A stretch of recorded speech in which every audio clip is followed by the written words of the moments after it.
नमस्ते, Maugham health care मध्ये तुम्हा सर्वांचं स्वागत आहे. मी अमोल सर, मानगाव सेंटरवरनं.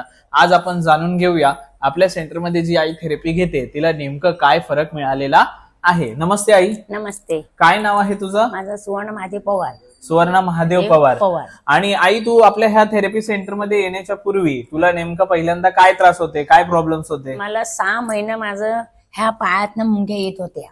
ओके. आणि हे ढोपर माझं दुखत होतं, हे दोन्ही ढोपर दुखत होतं आणि एका पायातनं त्या मुंग्या यायच्या ते इथपर्यंत यायच्या. ओके. आपण अंघोळ्या बसलो, कपडे धुवायला बसलो तरी सारख्या मुंग्या चालूच असायच्या. ओके. त्याच्या व्यतिरिक्त आणखीन काही त्रास? त्याच्यानंतर मग मी दवाखाना केला. ओके. 6 महिने दवाखान्यात 7,000 रुपये घालवले, पण काहीचा गुणमाना आला नाही.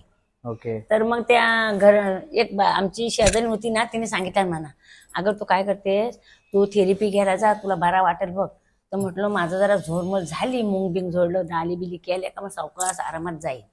का तर नेहमीची घ्यायला पाहिजे ना थेरपी, मध्ये हे करून जमणार नाही, तेव्हा तो आपल्याला आराम येईल. त्याच्यामुळे मी आली तर मला 8 दिवसामध्ये तो फरक पडलेला आहे. Very good. म्हणजे आता तुझ्या शरीरात काय काय बदल दिसतोय? सगळा बदल म्हणजे काय, मला ते मॉमेट घेतल्यापासून मला लय फरक पडला. म्हणजे मी त्याच्यानंतर मी 7 माणसं आणली, मला फरक पडला तेव्हा. Very good, very good. आईला खूप चांगला जो आहे काय मिळालेला आहे, मॉमॅटने रिझल्ट मिळालेला आहे. आणि त्याचप्रमाणे आईने भरपूर सारी लोकांची मदत देखील केलेली आहे. जर आपल्याला चांगला रिझल्ट मिळतोय तर आपण आपला फायदा इतरांना सांगून जास्तीत जास्त लोकांना देखील मॉम हेल्थ केअर मध्ये मॉम मॅटची थेरपी घेण्यासाठी काय करायला पाहिजे, घेऊन यायला पाहिजे. तर आई, तुला पाहणाऱ्या लोकांना तू काय सांगू इच्छिते? मी सांगायची, मी मॉम मॅट घ्यायला जातो ना थेरपी घ्यायला, तर मला त्याचा लय फरक पडला. एवढं मी गोळ्या खाल्ल्यावर त्याचा मला आराम नाही आला, पण मी मॉमेट घेतली तर 8 दिवसांनी मला फरक पडला ना. तर तुम्ही पण चला माझ्या बरोबर, तुम्हाला पण येतो. तर त्या म्हणतात नाही आम्हाला शेक मिळाला, आम्ही अशीच झालो. तर तसं काय नाही म्हटलं, होईल जलाय बिलायचं असं काय नाही, ते बरोबर देतात. ओके. म्हणजे काही जणांना आपण ज्यावेळेस काही गावच्या ठिकाणी सांगितलं जातं थेरपी बद्दल, तर काही जणांचे गैरसमज सुद्धा असतात.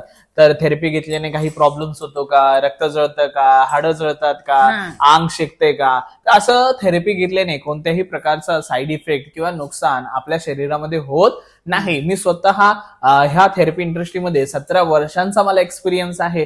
17 वर्षापासून मी स्वतः थेरपी घेतोय, पण कधीच माझ्या शरीरामध्ये कधी रक्त जळालं नाही किंवा हाडं गळाली नाही किंवा काही मला स्वतःला झालेलं नाही. जर मला स्वतःलाच काही होत नाहीये किंवा इतर एवढी लोक थेरपी घेतात आहेत, कधीच कोणाचं रक्त किंवा काही असं काही घडलेलंच नाही आहे. ह्या सगळ्या अफवा असतात आणि ह्या अफवांना आपल्याला बळी पडायचं नाही आहे. अशा गोष्टी गावखेड्यामध्ये होतच असतात. ज्यांना थेरपी बद्दल माहिती नसतं त्यावेळेस काही जणांकडनं असे अपशब्द निघत असतात. आपण त्या शब्दांवरती विश्वास न ठेवता स्वतः अनुभव घ्यावा. पहिले इस्तेमाल करो फिर विश्वास करो, की नक्कीच तुम्हाला किती चांगला रिझल्ट मिळतोय. आई, तुझं रक्त वगैरे हाड वगैरे काय गळाली का? नाही, काहीच नाही. असं काही मॉमेटचा लय मला फरक पडला. बघा, असं काही घेणारा माणूस आपल्याला हेच गोष्ट सांगू शकतो की एक चांगला रिझल्ट आहे. तर thank you so much Maugham health care. Maugham health care, Mangaon centre.